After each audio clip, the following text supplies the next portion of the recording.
This podcast is recorded on the land of the Bunurong people of the Eastern Kulin Nation. We'd like to pay our respect to elders past and present and acknowledge that this land was stolen and never ceded. Welcome to Let's Talk Teaching, the podcast created by teachers for teachers. I'm Associate Professor Rebecca Cooper, Assistant Dean of Initial Teacher Education at Monash University's Faculty of Education, and I'll be your host for this series. Our aim is to create a conversational series that's informative, engaging, and relevant to your teaching practice. Joined by academics and teaching alumni from Monash University, we'll be exploring the challenges, issues, and experiences you might be facing in and out of the classroom, drawing on their personal experiences to provide you with valuable insights into the world of teaching. Today we're joined by Dr. Penny Round, lecturer in Inclusive and Special Education at Monash University, and Maddie Curtin, a learning specialist and foundation teacher at Cranbourne Carlisle Primary School, to explore differentiation. From tailoring teaching methods, documenting progress, and setting goals tailored to each student's unique needs, they share practical strategies for building an inclusive, supportive, and effective learning environment for all students. This episode is a must-listen for teachers seeking actionable ways to connect with every student in their classroom. Let's jump in. Welcome and thank you so much for joining me. Penny, I'm going to start with you. What do we actually mean when we say differentiation? Thanks, Beck. It's really about the teacher knowing their students really well, and then when they're doing their lesson planning, they factor in every student in their classroom, and they talk about content, process and product, and the learning environment. So the content is what you are teaching, then the process is how you are teaching it, and the product is how you assess it, and then obviously the learning environment. And so it's a strength-based approach where the teachers know their students and try to factor in their needs of their students in their planning to have the best outcomes for their students. And it's a social model of education and inclusion where the teacher takes responsibility. So if this child isn't able to self-regulate, what can they do in their planning? What's not in their planning? What's missing that will help support that child? And so what sort of needs would a teacher take into consideration when they're thinking from a differentiation point of view? I think every need that from a child who's gifted and needs less scaffolding maybe and a contract of learning so they're not bored and disengaged, or a child who can be gifted with twice exceptionalities, gifted with dyslexia or ADHD, to any child. Every child has some need. And then to the child with more complex learning difficulties or disabilities. And so it's really for every child in the classroom because every child has their own needs. Yeah, and I think what it would look like in a practical sense in the classroom, it's looking at not necessarily their academic needs, but their needs for them as a little person or a big person. How can they access the curriculum in a way that meets their individual needs? And for some students, it might be a social need, so it might be confidence. So thinking about, that particular task that I'm expecting them to do, that might make their confidence a little bit shaky. So what can I do to ensure they can access that task and support their confidence? So it might be as simple as just bringing them back to the floor, giving them one-on-one instructions so that they've heard it again, and just getting them to maybe even say the instructions back to you before they go to their table. Whereas everyone else might be able to just go straight away. Okay. But they may just need that little bit of reassurance that they've understood it and they know what to do before going off.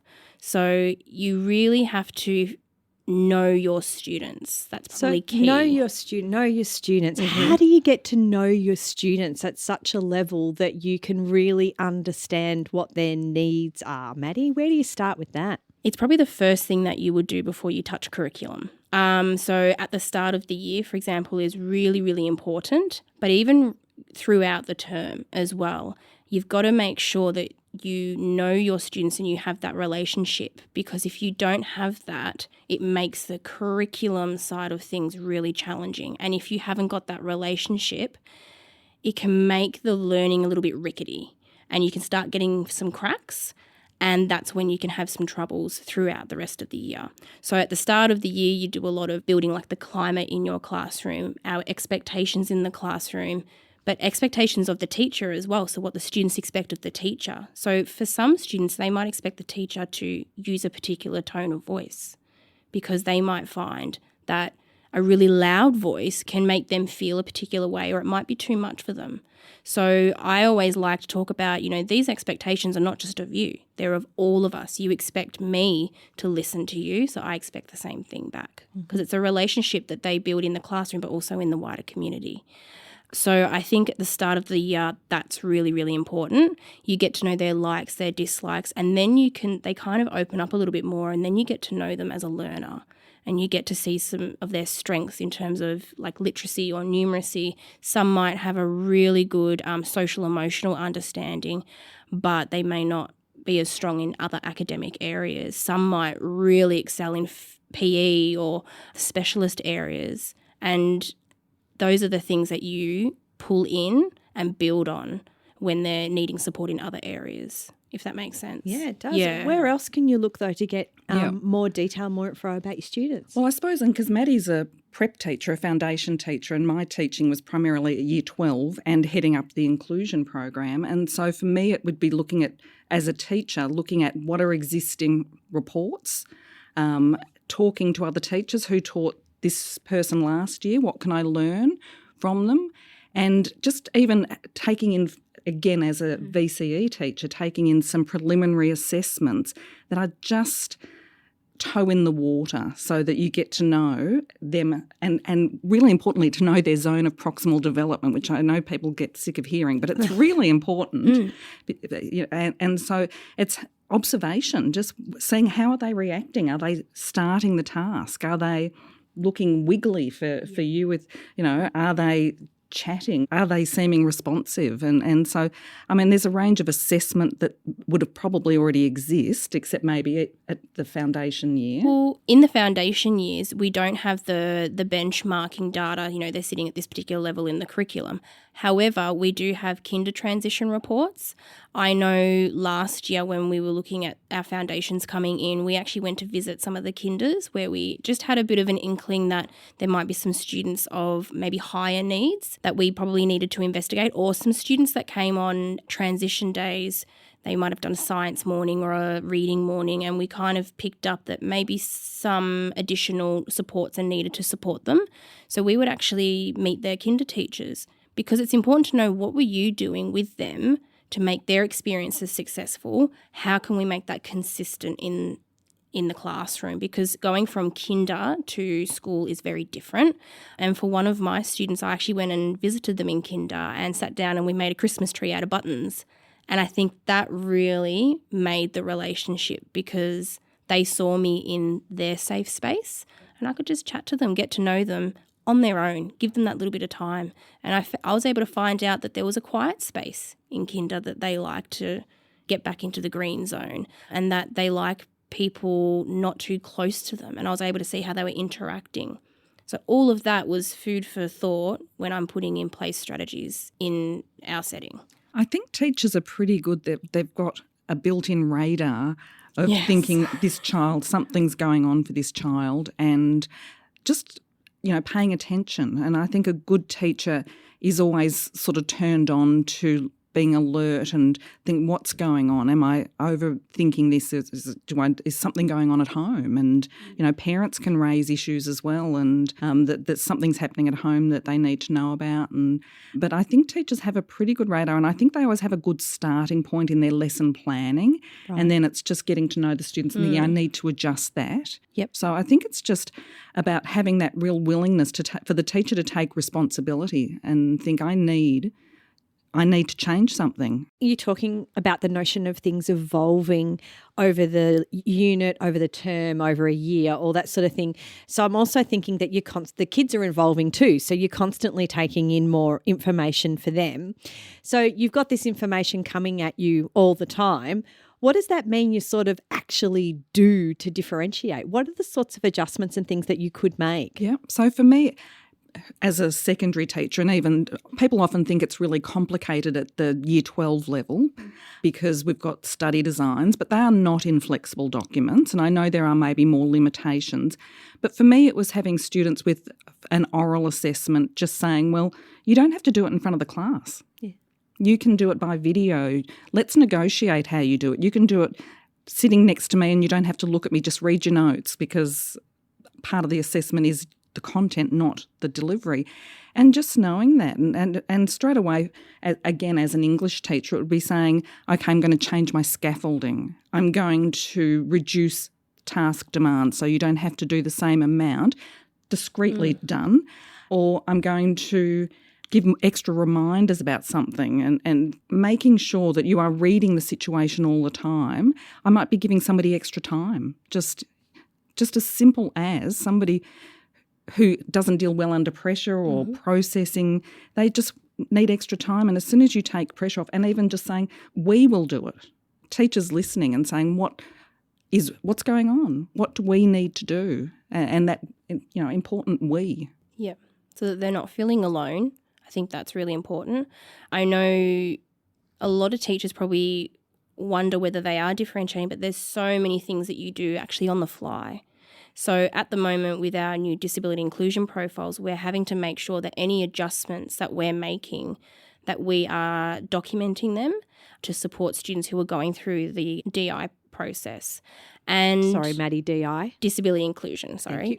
And I was thinking about a student. I was like, I don't know if I do much. But then just those little things of wait time, giving them a question saying, I'm going to come back to you, have a think. Because if I called on them straight away, they're still processing what I'm asking. And you can see it on their face that they're still kind of grappling with what they're being asked to do. So little things like wait time, having a visual. And all of these adjustments we tend to do naturally. So thinking about them can be, not very natural because we're not quite sure what we're actually doing until we kind of reflect on the situation.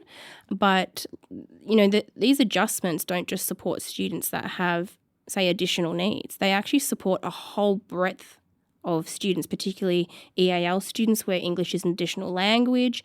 They require visuals to be able to pair your spoken words with a visual. Using gestures. I picked up some sign language throughout my placement experiences. So sometimes I'll sign like toilet or finish or hungry or thank you, just so they've got that extra bit of information to help them understand the situation. So I think those adjustments, they're just pivotal, but I think we do a lot of them naturally as well. Yeah, when you were talking before, you made me, and you were saying, giving someone extra time to think, you made me think of a colleague I used to work with, and I had the privilege to go watch him teach quite often. And he used to work with VCE classes as well. And he had this fabulous technique where he used to say to students, I'm throwing out the question to you, but I'm not going to take your answers for 5 minutes. We're going to do something else. And if you need to ask the person next to you to clarify something, you've got this time. And then he would do something else with them, put something on the board, and then he'd come back and say, right, now it's time to answer that question. But he was doing that for everybody. Yeah. Yep. But I want to pick up on what you were saying before about documenting it. What does that look like? It sounds like a big process, Yeah, but it it's does. really not. Sometimes it can be, depending on the particular needs of the student, but every teacher will have their planner. And to make sure that you are catering for the needs of all students in your classroom, it's really key to make sure that the students are featured within your planners. And it's really helpful that if a replacement teacher came in or if someone had to cover your lessons, they should be able to pick up your planner and know exactly what the students are meant to be doing and who needs what adjustments. So an adjustment might be as simple as just putting a student's name and saying they just need a wobble stool when they're sitting at a table because they just need to wiggle while they're working. If they didn't have that, then they maybe, if they were sensory seeking, they might sensory seek off another child, or they might get up and wander around because they just need that wiggle. So just putting that little note in there can make their lesson and their learning very successful. So you've got your planning. For some students, particularly those that do have, say, a diagnosed learning difference or may just have a learning difference, it doesn't have to be diagnosed, but one that you do want to make sure that you're putting in place strategies to support them, they would be on an individual education plan. And that's where you would set up 2, maybe 3 goals, and you document your adjustments, and that way you can have a conversation with parents and say, these are your child's goals. These are the adjustments I'm making. This is how they've gone. So you are making sure that you're actively putting in place strategies to support their learning. And I think the disability inclusion profile is for students with more complex needs who meet a criteria for additional funding. Yes. Yeah. And again, it's all strength-based, but every school in Australia also has the responsibility now of the Nationally Consistent Collection of Data, the NCCD, which requires documentation for that student and the concept of reasonable adjustment for all students. And They talk about an impugned disability, so they don't have to have a diagnosis. It's more respectful now of teachers being able to say, this child may not have this diagnosis, but a lot of their characteristics or their learning needs seem to present that way. So I'm going to make these adjustments. And because the parents don't have to sign off on it, it's obviously ideal if they can. Right. The teacher can make those decisions, those professional decisions. Obviously, parent involvement is always ideal, but it does mean that we have to have documentation. And I think at the secondary level, teachers don't necessarily have as much documentation in terms of lesson planning as maybe at the primary level. Yep. But I think still there's always reporting. There's, the Victorian curriculum has all our levels from level D to level 10 to levels A to D. Yep. Yes. For those students who are toward foundation, and they've got lots of really good pieces of information in there to just let people know. And, sometimes it's just people need manipulatives. They need concrete objects. They need examples of something so that they can model themselves and their work on that. And so there's some really good ideas on a lot of our, websites. The Professional Standards for Teachers has really good illustrations of practice as well. And the department's website, where you might find the literacy teaching toolkit, you'll also have the, I think it's diversity, I think it is. There's one that it has lots of modules on different forms of dyslexia, or, how can you cater for students that are presenting with these particular things. But also you have, with the curriculum, it's fantastic because it's a developmental curriculum. So when I discuss with parents, maybe students who may not be, say if you had a child that is in grade 1 and they may not be performing at the grade 1 level, I really make it very clear that it's about growth. It's not about the level that you're at. Yes, it is ideal for them to be in level 1 and be performing at level 1, but it's about the growth that they've made that year. So if a student came in and they were, say, for numeracy, they were sitting at maybe a level C, but then at the end of the year they're now sitting at a level D, they've made 12 months growth. That's incredible. And that's what needs to be celebrated. And learning and growth looks different for every child. Sometimes it's slower, and that's okay. And sometimes it's faster, and that's okay. But we still need to be actively supporting these students to make that growth. Another really good resource is the ABLES curriculum, which is on the department as well. And what's really good about that is you do a bit of a questionnaire about some characteristics that the student's presenting, and then it prints out or develops a report, and it explains what level on the Victorian curriculum they are at. For example, they might be level B, what that means, and then strategies or adjustments. And that has been really helpful for me supporting a student who is working at that kind of level. What does that look like in the classroom? And it means that they could be joining in with songs and rhyming and reacting. And that was really helpful for me to go, these are some learning experiences that I can provide for that student, because this is at their point of need, their zone of proximal development. How do you talk about this with the student themselves? I think it's part of that relationship and development, that if students trust you, especially students with more complex needs, if they trust you, you've won them over, and they'll be more inclined to risk take in good ways. And so it's really the importance of developing that rapport and taking ownership. And then when you set the tone of the classroom, we're all different and we've all got our own program. So it's okay for so-and-so to have a fidget spinner and you don't need to have one because it's your program. And other students start to come along with that. And because when it's a strength-based approach and you are saying, you are so good at this, and you find something that they're really good at and you really reinforce it, that then everybody sees everybody's strengths, and you really always want to have those high expectations and know, I know you can learn to read.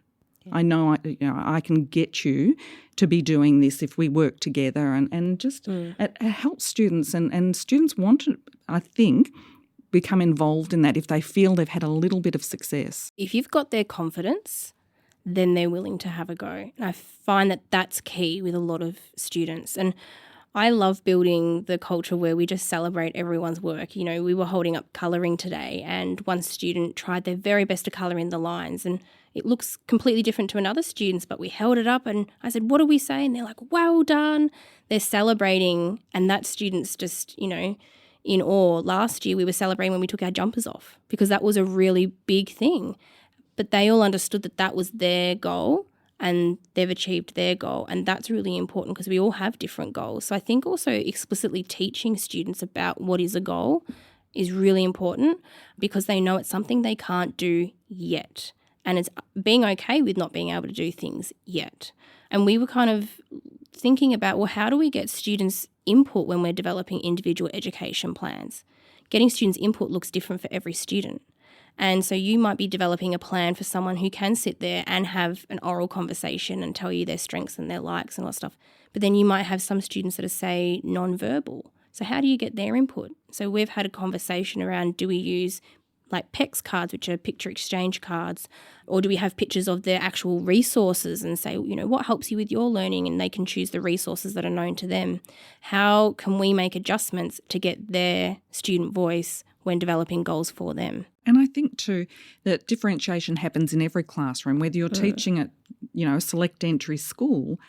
Those students will still have differences even though it's select entry and different personalities, and that's part of differentiation. But even at a specialist school, there's that individual planning, really targeting the planning for each student for the day. And so differentiation occurs in every school for every child. And I think from delivering professional learning to in-service teachers, I think it's often the high ability students. We think of differentiation and we think of the students with learning challenges, but we forget that for students who have a higher IQ, they often have the higher emotional sensitivity, and so we have to make sure that we're catering for them and making sure that they're engaged in their learning. So I'm going to play devil's advocate a little bit here, because I can hear that you're saying I've got to differentiate my planning. I could be differentiating on the fly in the classroom while I'm teaching practice, and I've got to differentiate for every kid in the class. Penny and Maddie, are you kidding me?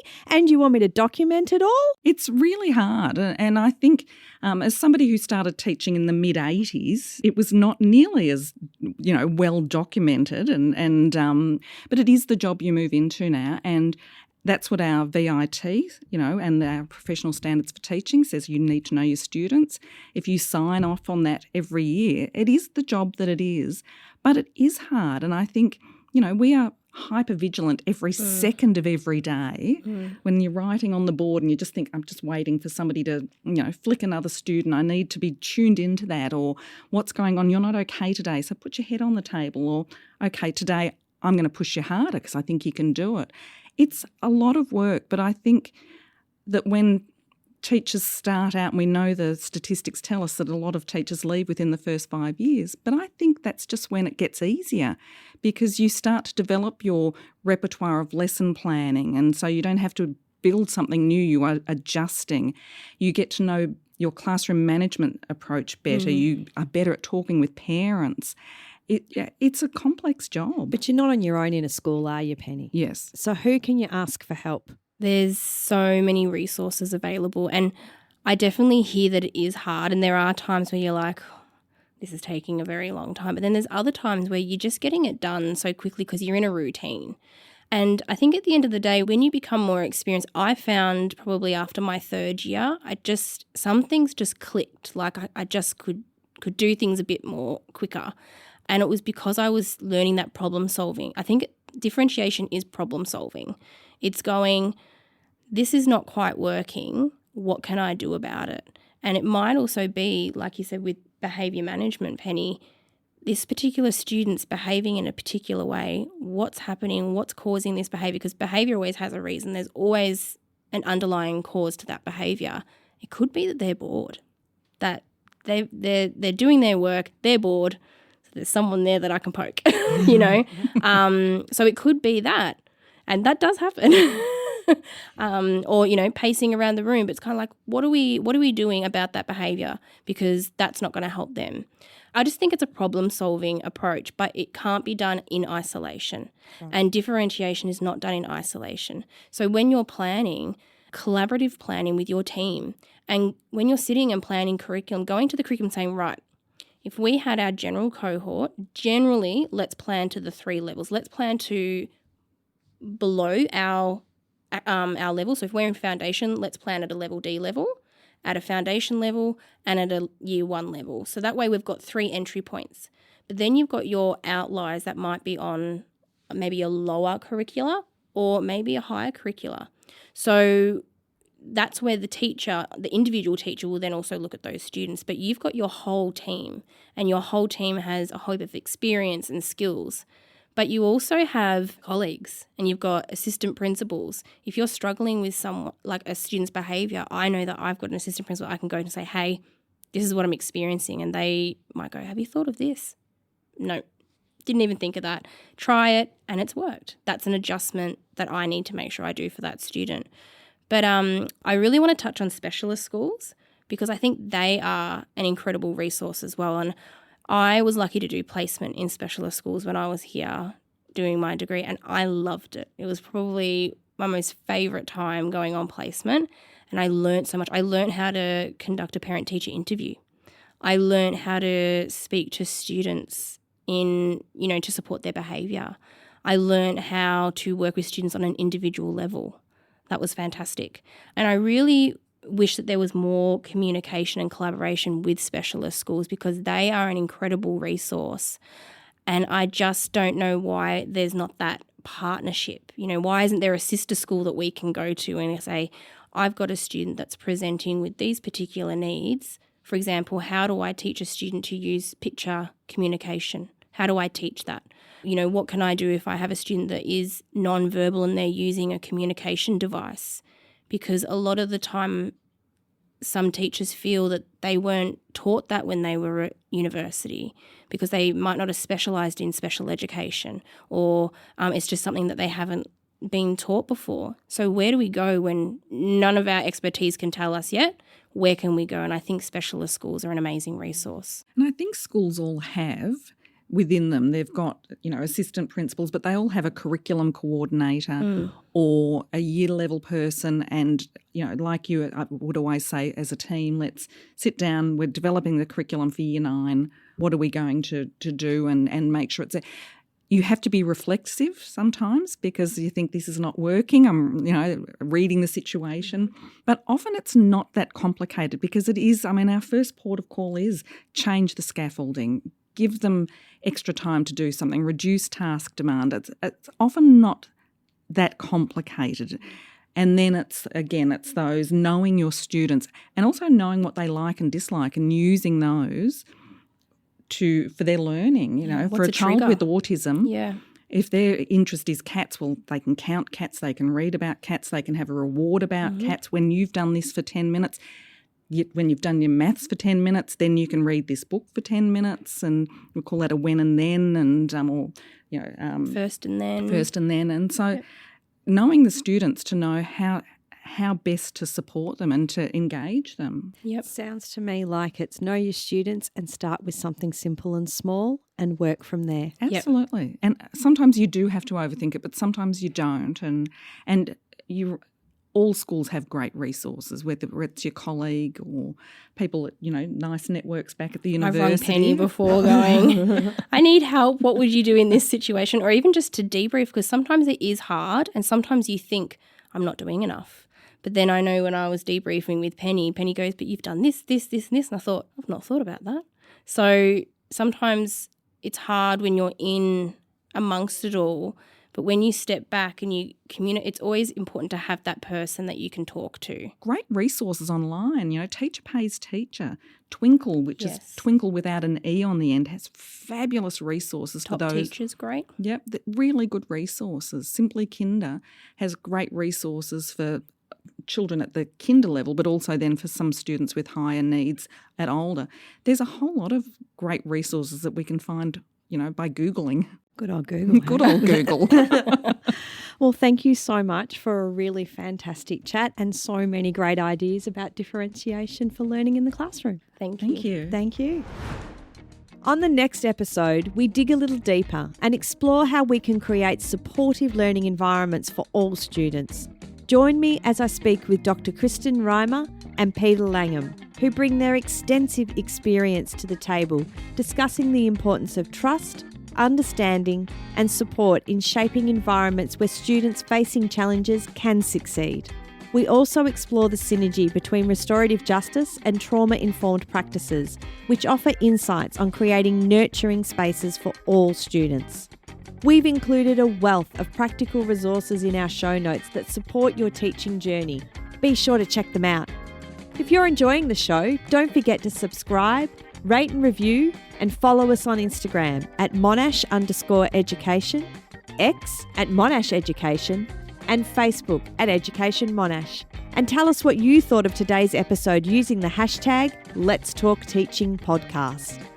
We are grateful for the support of Monash University's Faculty of Education in producing this podcast. For more information on short courses and undergraduate and postgraduate study options, head to monash.edu.au/education/learn more. Thanks again for listening to Let's Talk Teaching.